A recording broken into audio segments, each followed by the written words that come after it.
नमस्कार दोस्तों, मैं रघु बावरिया आपको भूगोल विषय पढ़ाने आया हूँ, जिसमें हम भूगोल की इकाई 1 को नोट्स के 2 माध्यम से समझेंगे, जिसमें हम सरल भाषा में समझने की कोशिश करेंगे। तो भूगोल 1 है और इकाई 1 है। इकाई 1 स्टार्ट करते हैं। इकाई 1 का नाम है मानव भूगोल, है ना, और इसके कार्य क्षेत्रीय प्रकृति क्षेत्र। मानव भूगोल कहते किसे हैं, है ना, ये समझेंगे हम पहले। उससे पहले समझेंगे हम भूगोल किसे कहते हैं, क्योंकि मेन पॉइंटर क्या है हमारा, भूगोल है।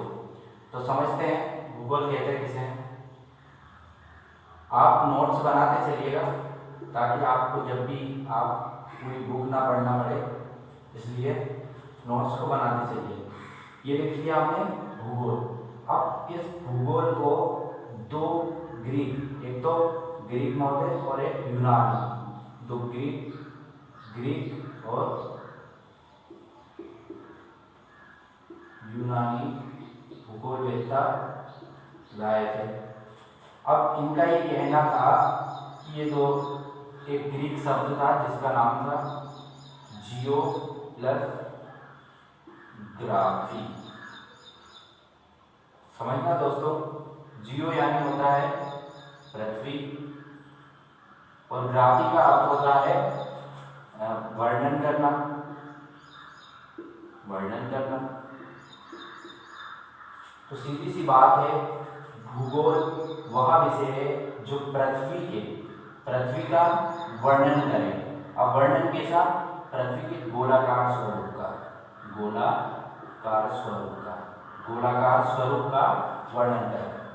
लेकिन हमारे मन में एक चीज निकलती आती है कि हम भूगोल कह रहे हैं, तो भूगोल जो शब्द हमें दिया है वो भूगोल शब्द किसने दिया है।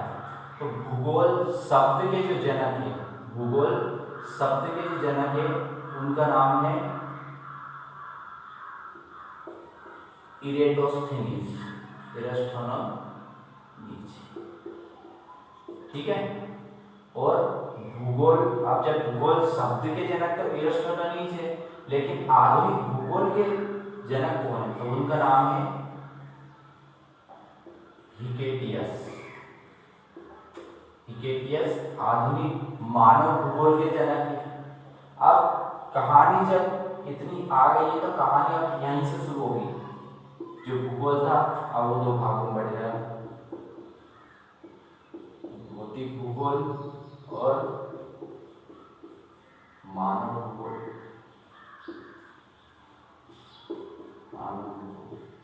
रास्ते होते ना, एक यहाँ से चालू हुआ तो छोटी पगडंडी की ओर मुख्य रास्ता जो है मुड़ जाता है। भौतिक भूगोल में कक्षा 11 में आप पढ़ चुके हो कि जिसमें पृथ्वी की धरातल, पहाड़ी, जलवायु, उनके बारे में हम समझते हैं, पढ़ते हैं। और मानव भूगोल को हम कक्षा 12वीं में पढ़ेंगे। 12वीं में यही पढ़ रहे हैं हम कि अब इसका जन्म कब हुआ। जो मानव भूगोल था इसमें मेन पॉइंट यही है कि मानव भूगोल में है क्या, तो इसका जो केंद्र बिंदु है, क्या है, केंद्र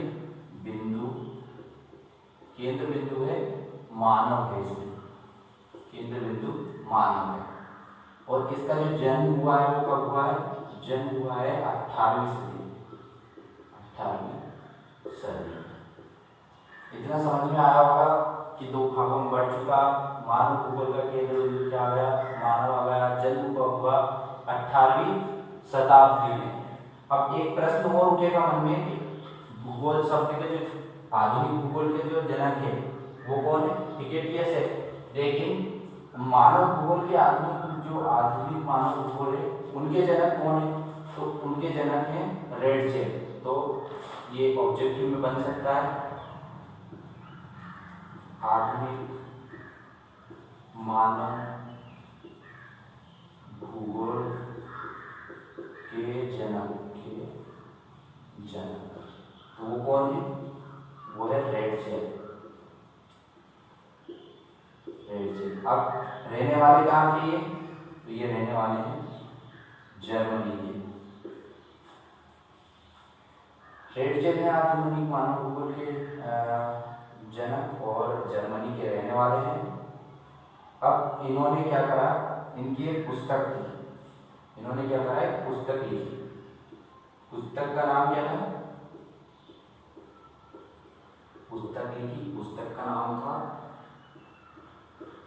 एंथ्रोपोजियोग्राफिया। अब इस पुस्तक में क्या करा उन्होंने, इस पुस्तक में मानव भूगोल के बारे में बताया है। तो उसको एक परिभाषा भी आती है, अक्सर 2 नंबर के क्वेश्चन में पूछ ली जाती है वो परिभाषा, कि आप मानव भूगोल की परिभाषा बताइए। ये आप वीडियो को पोस्ट करके नोट्स बना लेना, ठीक है। अब हम इनके विचार को पढ़ेंगे। रेडजेल जो कि आधुनिक मानव भूगोल के जनक हैं, उनके हम विचारों को पढ़ेंगे। तो ये रहे हमारे रेडजेल, रहने वाले जर्मनी के हैं। इन्होंने मानव भूगोल के बारे में कुछ कहा, जिसे हम परिभाषा बोलते हैं, 2 नंबर में आती है परिभाषा हमेशा। वो बोल रहे हैं कि जो मानव भूगोल है, मानव भूगोल, वो कह रहे हैं कि मानव समाज और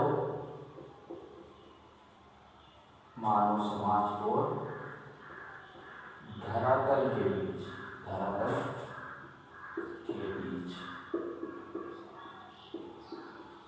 संबंधों का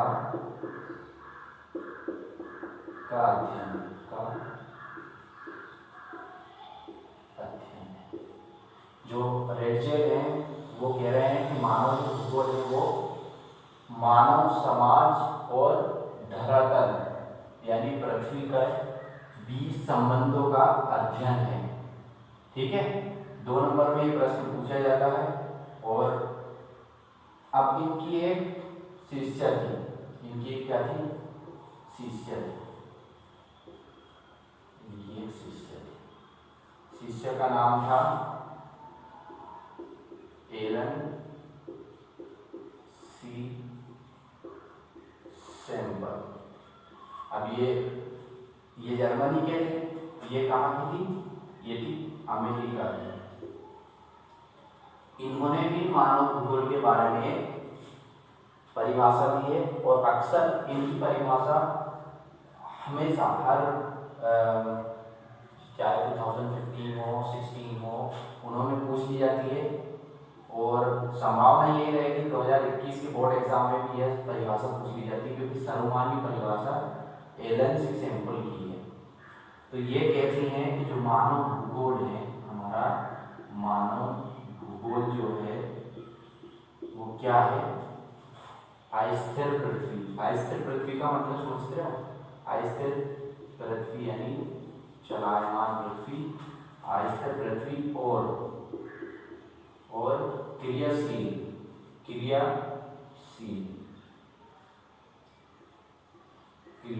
मानव। क्रियाशील मानव मीन्स होता है चंचल मानव। क्रियाशील मानव के बीच परिवर्तनशील यानी बदलते रहने वाला, परिवर्तनशील मानव, परिवर्तनशील संबंधों का, ठीक है, का अध्ययन।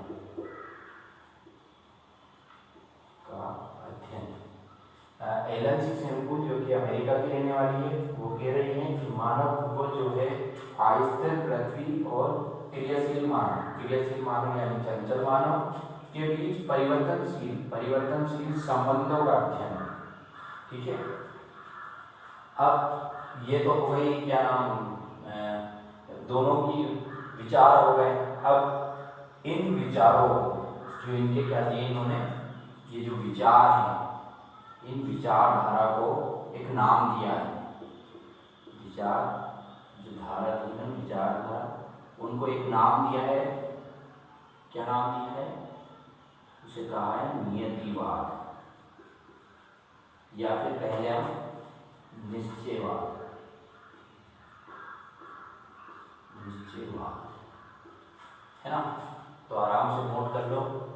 जो रेडजेल और इसी से एलन सी सैम्पुल है, जिन्होंने एक विचार दिए, इनके विचार थे, उन विचारधाराओं को नियतिवाद और निश्चयवाद कहते हैं, है ना।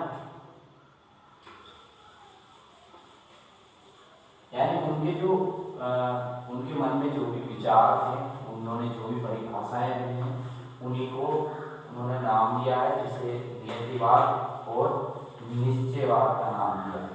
अब हम समझेंगे कि नियतिवाद क्या है और निश्चयवाद क्या है। ये हमारा नियतिवाद और या फिर निश्चयवाद, नियतिवाद और निश्चयवाद। अब इसमें सबसे ज्यादा प्रभाव जो होता है ना, इसमें कहेंगे हम प्रभाव, वो प्रभाव होता है प्रकृति का।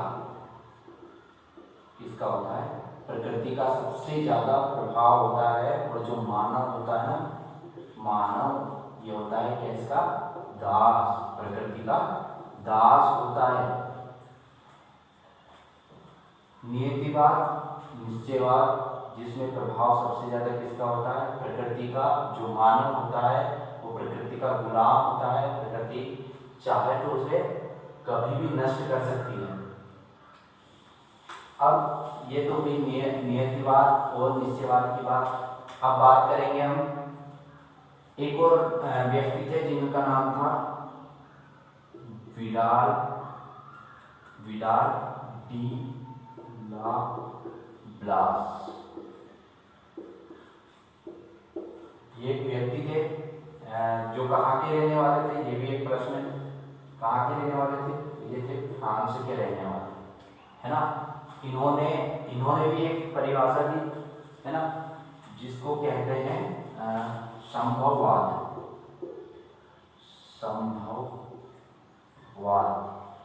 संभववाद की जो इन्होंने संभववाद की नींव रखी है।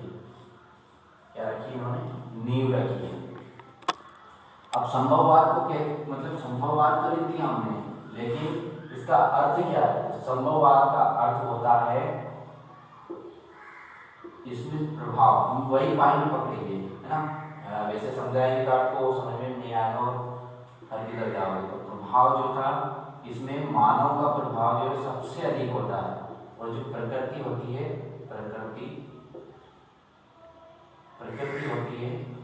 प्रकृति का स्वामी होता है। कौन होता है? मानव। चाहे वो इसको अपने अनुरूप ढाल सकता है। वैसे और भी बहुत सारी परिभाषाएं दी हैं या विचार दिए हैं, अनेक वैज्ञानिकों ने विचार दिए हैं, लेकिन उनको नहीं पढ़ना, ये इम्पोर्टेंट है, इसलिए हमने इस पर डिस्कस किया है। ठीक है,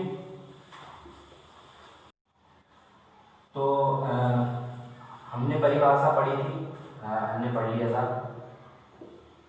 नियतिवाद, उसके बाद पढ़ लिया हमने संभववाद। ये दोनों पढ़ लिए, जिसमें दोनों को बता दिया कि प्रभाव, इसमें जो प्रभाव था वो किसका था? प्रकृति का था। और इसमें जो प्रभाव था वो किसका था? वो मानव का था। अब एक बंदा ऐसा था जिसने कहा कि नहीं, ना प्रकृति का प्रभाव है और ना ही मानव का प्रभाव है। तो उस क्या नाम है उसका? ग्रिफिथ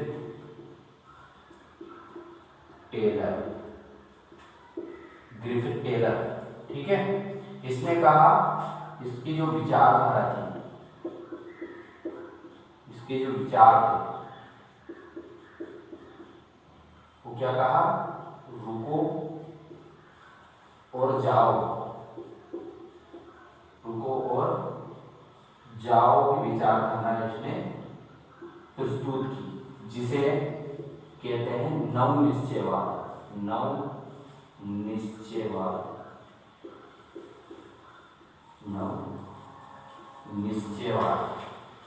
ठीक है, दोनों ने कहा, एक ने कहा प्रकृति प्रबल है, एक ने कहा मानव प्रबल है, लेकिन ग्रिफिथ टेलर नामक एक भूगोलवेत्ता ने कहा कि नहीं रुको और जाओ, यानी दोनों का समर्थन उसने नहीं किया और उस विचारधारा को नवनिश्चयवाद कहते हैं। और एक और लास्ट में पॉइंट पढ़ लेंगे जो कि 2 नंबर में या फिर ऑब्जेक्टिव में पूछ लेते हैं। तो कहते हैं डिक्रेन और पिट्स नामक 2 भूगोलवेत्ता हैं। इनके अनुसार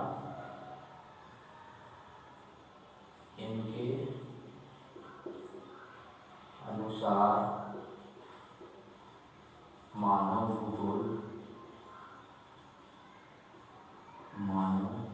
भूगोल क्या है ना। तो क्या है इन दोनों ने कहा कि मानव भूगोल इन दोनों के अनुसार क्या है, तो बताते हैं हम क्या है। तो मानव और उसके कार्य, ठीक है। जो मानव है वो कार्य करता है, उसी को इन दोनों ने कहा है कि मानव जो है मानव है और उसके कार्य ही मानव भूगोल है। उसी के अंतर्गत मानव भूगोल के अंतर्गत ये जो चीजें हैं ये मानव भूगोल के अंतर्गत आती है।